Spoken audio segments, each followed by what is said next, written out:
Let's hear from Donald Trump right now. He joins us by phone. And Mr. Trump, you heard the AG right there. He called your institute a lie from beginning to end, a blatant scam.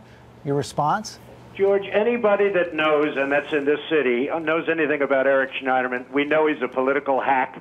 I know him very well. He comes up to my office looking for campaign contributions. He tells me lots of unflattering things about Obama. He tells me lots of unflattering things about Governor Cuomo. He was very upset with the fact that we didn't help him. He thought we should have helped him much more. This guy's a political hack from beginning to end. We have a school that's a terrific school. It did a fantastic job, and I've never even heard of this. It had a 98% approval rating from students. And I wouldn't be surprised if the man that I just saw, it's possible that the man also gave it a high rating. But we had a 98% approval rating.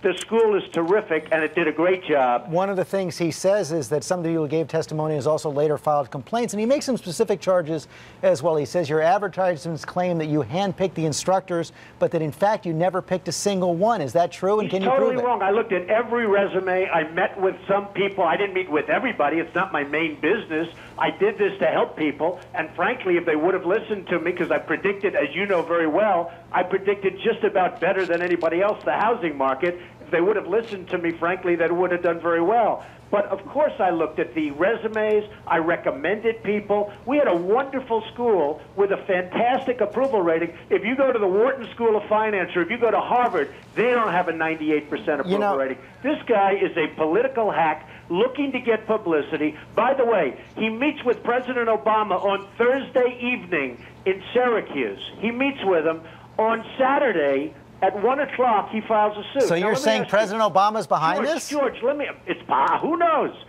Who's a big. Well, you just threw the charge out there. Do you believe it or not? Let me ask you this, George. Who ever heard of a government agency bringing a lawsuit on Saturday afternoon? He's been looking into this thing for 2 years. He brings a lawsuit on Saturday afternoon, right after he meets with President Obama. I think maybe it's a mini IRS, George. Well, one final question. You made attempts to settle this in the past. You going to settle this or fight it all the way? No, I could have settled this very easily with them. They wanted to settle it. I didn't want. I'll get some bad publicity. He actually said, Trump, and he told somebody very strong, he said, Trump won't take the bad publicity. He'll settle. Guess what? I don't mind bad publicity. Who gets more bad publicity than me anyway? So I'll take this. No, I don't want to settle this at all. Okay. We're dealing with a very, very serious. But I'm sure we're going to be coming back to you for more on this, Mr. Trump. Thanks very much for your time this morning.